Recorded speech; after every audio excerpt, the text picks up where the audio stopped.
Viewers, নদী তীরে যারা বসবাস করে আমরা একটু তাদের কথা শুনবো যে তাদের দিনযাপন কেমন হয়। এখানে ছোট একটি ভাইকে পেয়েছি। এই তোমার বাসা কি এখানেই? কোথায় বাসা তোমার? সামনেই। তুমি কি সাঁতার জানো? ও, এখন এই যে ওই পাড় দেখা যাচ্ছে, তুমি কি সেখান থেকে ঘুরে আসতে পারবা?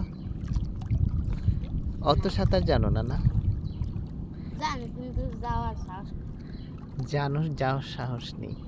তুমি কবে সাঁতার শিখেছো?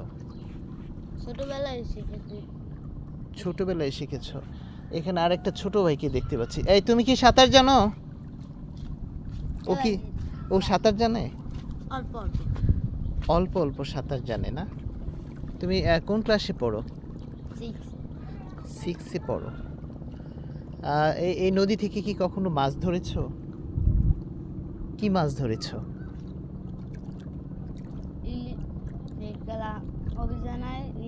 সেকালে ইলিশ মাছ ধরেছি, তারপর বসে দিয়ে বাইলা চিংড়ি মাছ। বড়শি দিয়ে বাইলা চিংড়ি মাছ ধরছো? ও, এই যে এখন আমি যদি বড়শি পাই, এখানে বড়শি ফেলি, তাহলে কি মাছ পাওয়া যাবে? ও আচ্ছা। তোমার বাবা কি করেন? রাজমিস্ত্রির কাজ করেন। তোমরা কি মাছ কিনে খাও না এখান থেকে ধরো? মাছ কিনে। নদী থেকে ধরো না?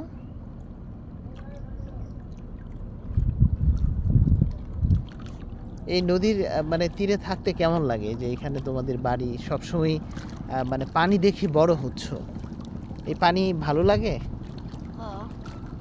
এই পানি বেশিরভাগ মানুষ এই পানি খায়। বেশিরভাগ মানুষ এই পানি খায়?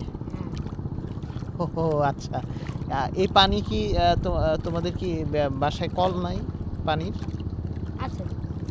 তাইলে যে বললাই নষ্ট পানি খায় কিভাবে? নষ্ট পানি খাওয়া যায়, এই পানি নিয়ে পোটা খেতে হয়। ও, তোমাদের বাড়িতে কি কখনো পানি উঠছে? না, আমাদের বাড়ি উঁচুতে তোমাদের বাড়ি? ও,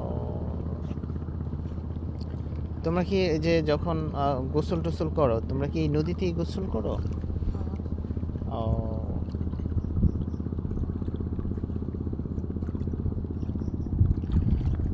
তো ভিউয়ার্স, শুনছিলাম নদী তীরে যারা বড় হয়ে উঠছে তাদের অভিজ্ঞতা যে কেমন থাকে। তাহলে এটা ভালোই তোমরা উপভোগ করো নদীর তীরে। তোমরা কয় ভাই কয় বোন? এক ভাই, দুই ভাই। 2 ভাই বোন। ও আচ্ছা, ঠিক আছে, ভালো থাকো।